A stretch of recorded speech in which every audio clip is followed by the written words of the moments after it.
जय छठ माता। मैं कार्तिक मास के छठ का कथा सुनाने जा रही हूँ। छठ जो सच्चे मन से सच्चे हृदय से छठ माता का व्रत करती है उसे माता छठ माता मनोकामना पूर्ण करती है और उनकी हर इच्छा को माता पूरी कर देते हैं। किसी को धन नहीं है उसे धन देते हैं, पुत्र नहीं है उसे पुत्र देते हैं। जो भी जिनकी ज़रूरत है वो माता छठ माता पूरी करते हैं। तो चलिए कथा को आगे बढ़ाते हैं। और जो भी गुरु भाई बहनें होंगे छठ करते होंगे तो बहुत खुशी से और लालसा से छठ कीजिए। और जिनके पास नहीं होता है कुछ भी नहीं, वो मांगकर भी छठ करते हैं, लेकिन छठ माता का लालसा पूरा करते हैं। छठ व्रत जरूरी करना चाहिए। जय छठ मैया। प्रेम से बोलिए छठ माता की जय। बहुत पुराने समय का बात है। ये एक साहूकार थे। एक साहूकार थे तो उनको दो बेटी थी। दो बेटी थी तो जो बड़ी बेटी थी वो साहूकार का, राजा का, वो बहुत अच्छी थी, बहुत नेक दिल के थी। और जो छोटी बेटी थी वो बहुत खड़ूस थी। तो दोनों बेटी का शादी कर दिए राजा साहब।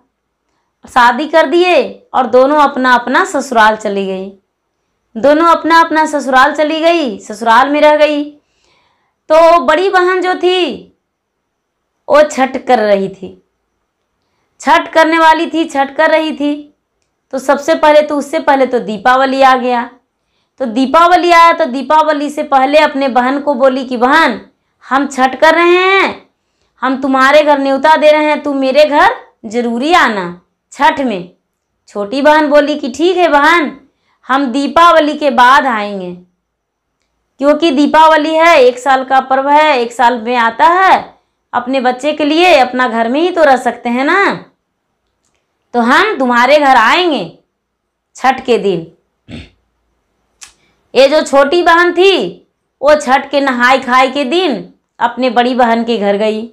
और बड़ी बहन के घर गई तो ये जो बड़ी बहन थी वो देखी तो बहुत खुश हो गई कि छोटी बहन मेरे घर आई है। ये जो छठ का तैयारी कर रही थी तो साथ में ये भी मिलजुल के तैयारी करने लगी। गेहूं जो होता है वो जाते में पीसना पड़ता है, चावल होता है वो जाता में पीसना पड़ता है, पूरा घर में साफ सफाई फिर से दोहरा दोहरा करना पड़ता है। तो वो बेचारी छोटी बहन भी साथ में मिलके की। और जो लोहंडा होता है, लोहंडा के दिन भी सारा तैयारी की, प्रसादी बनाई, दोनों मिलजुल के कार्य कर रही थी। जब उपवास का दिन आया तो जो बड़ी बहन थी, उनके जो परिवार थे घर के, उसके पति थे बड़ी बहन का, तो बाजार गए और बाजार जाकर और फल लाए और फल लाकर आंगन में रखे। और एक गाय थी वो क्या की कि आंगन में गाय चली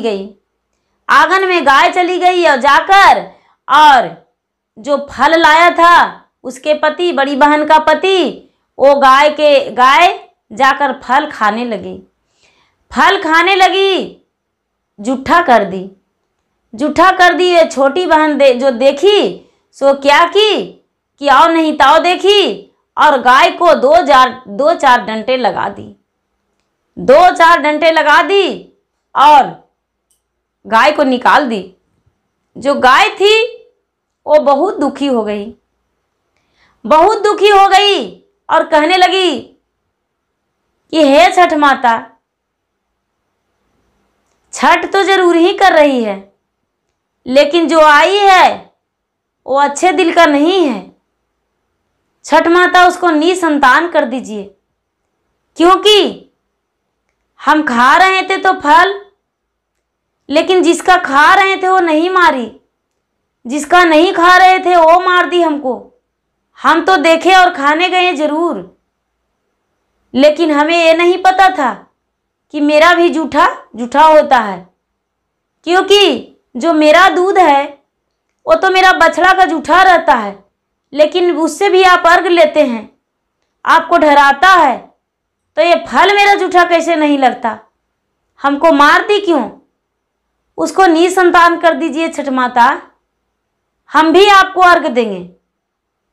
ये जो गाय थी वो कहने लगी कि हम भी आपको अर्घ देंगे वही फल से, यदि उसको निसंतान कर दीजिएगा तो। ये जो छोटी बहन थी उसका शादी ही हुआ था, संतान नहीं था। ये छठ माता थे, वो सोचने लगे कि गाय पुकार रही है मेरा, यदि गाय का पुकार नहीं सुनेंगे तो गाय और कुछ श्राप दे देगी। गाय का पुकार भी सुनना जरूरी है। छठ माता जाकर गौ से बोले, ठीक है, उसका हम निसंतान कर देंगे, लेकिन संतान कैसे होगा उसको, पहले ये बता दो।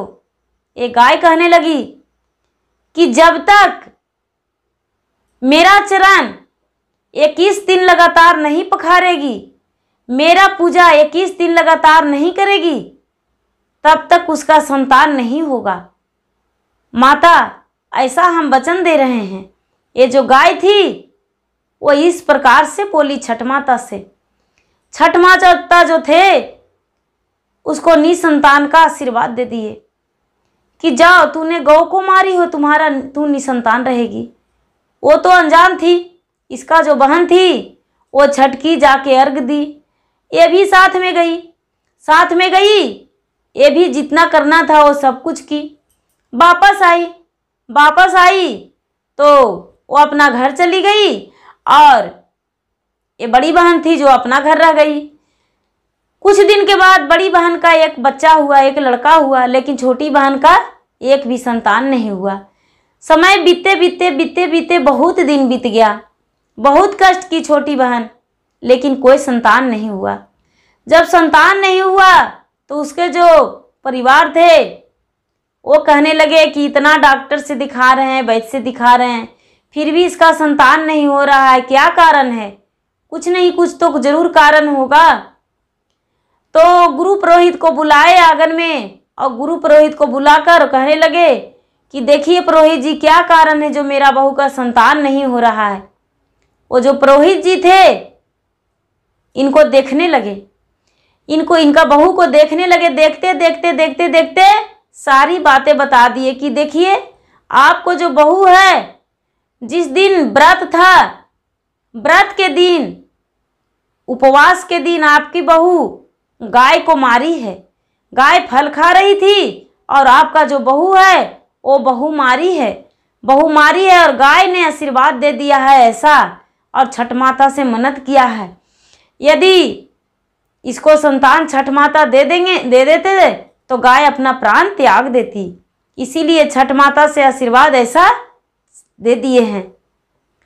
ये जो सास थे वो कहने लगे, ससुर थे, कि तो पुरोहित जी अब कैसे होगा संतान? मेरा बहू तो गलती कर ही चुकी है, लेकिन अब तो कीजिए कुछ कृपा कि जिसमें मेरा बहू का संतान हो जाए।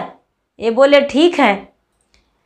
कार्तिक महीना में जिस दिन से कार्तिक खेलेगा उसी दिन से लगातार 21 दिन गौ को चरण धोएगी और गौ को पूजा करेगी और उसको भोजन कराएगी।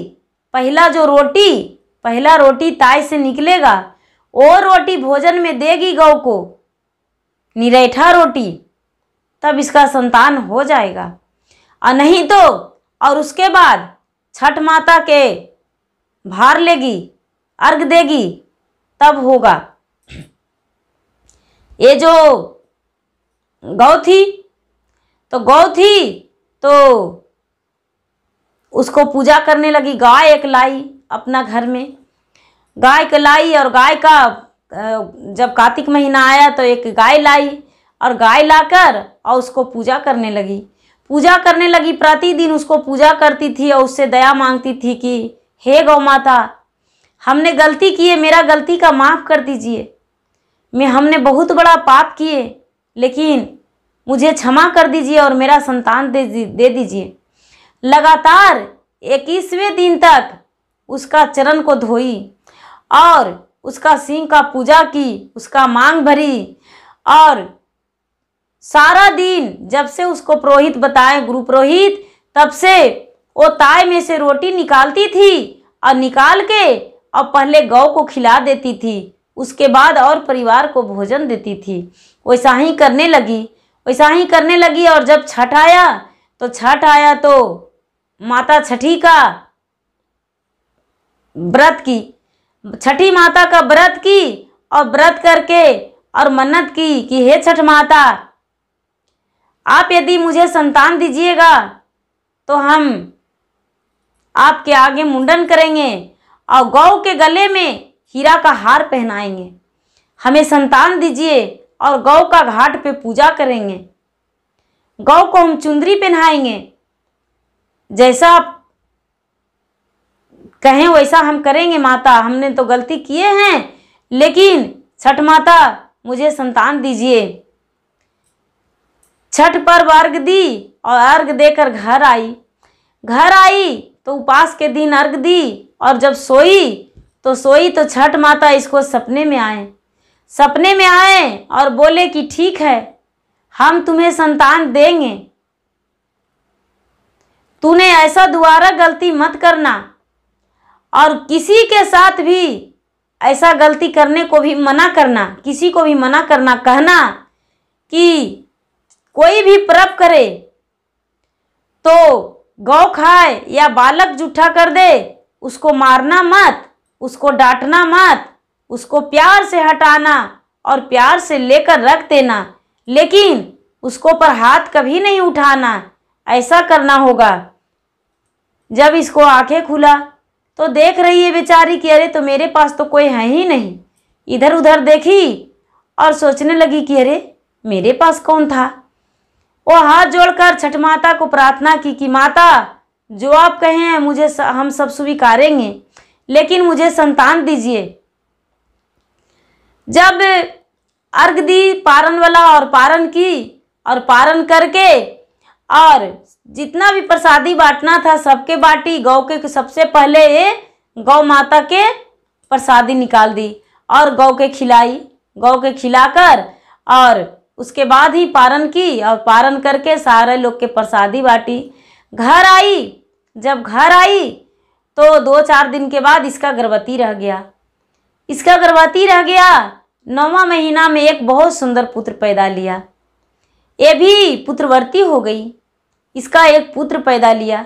जब पुत्र पैदा लिया तो ये क्या की कि जब छठ का दिन आया तो पूरा धूमधाम से अपने बच्चे के साथ अपने बच्चे को गोदी में लेकर और धूमधाम से छठ पर्व की, छठ व्रत की और गौ माता को वही घाट पे, जिस घाट पे ये अर्घ दी, उसी घाट पे गौ माता को चुंदरी पहनाई और उसको पूजा की और जी भर के उसको भोजन कराई और गौ माता से माफ़ी मांगी कि माता, हमने बहुत बड़ा गलती किए थे, अपराध किए थे, और जो हम अपराध किए माता वो हम सजा पा लिए हैं, इसीलिए माता अब मुझे माफ़ कर दीजिए और मेरे बच्चे का आप वरदान दीजिए, आशीर्वाद दीजिए।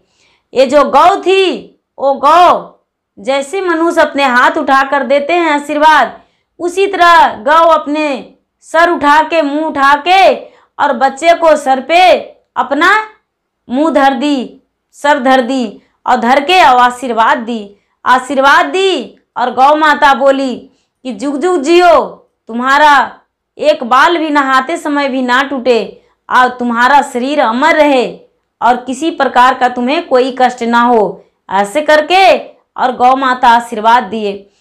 गौ माता जब आशीर्वाद दिए उसके बाद ये घर आ गई और घर आकर और अपने परिवार को भी, सबको भी बताई कि देखिए हम गलती किए थे, उसको प्रायश्चित किए हैं। अब से पूरे कार्तिक महीना में हम लोग गौ माता के पूजा करेंगे और गौ माता के सेवा करेंगे और सारी जिंदगी भर हम लोग सबसे पहले भोजन बनाएंगे तो गौ माता के ही खिलाएंगे, उसके बाद ही हम खाएंगे। ऐसा क्योंकि हम सपने में देखे हैं छठ माता ने मुझे स्वप्न में दिए थे।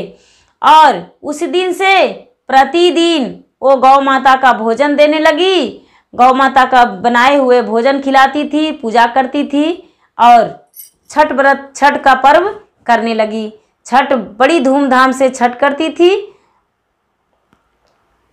और सूर्य भगवान के भार से ही सूर्य भगवान ने उसे सारी मन्नत पूरा किए। जय छठ माता। जैसे उस पर कृपा किए वैसा ही सब पे माता अपना कृपा बना के रखिए। माता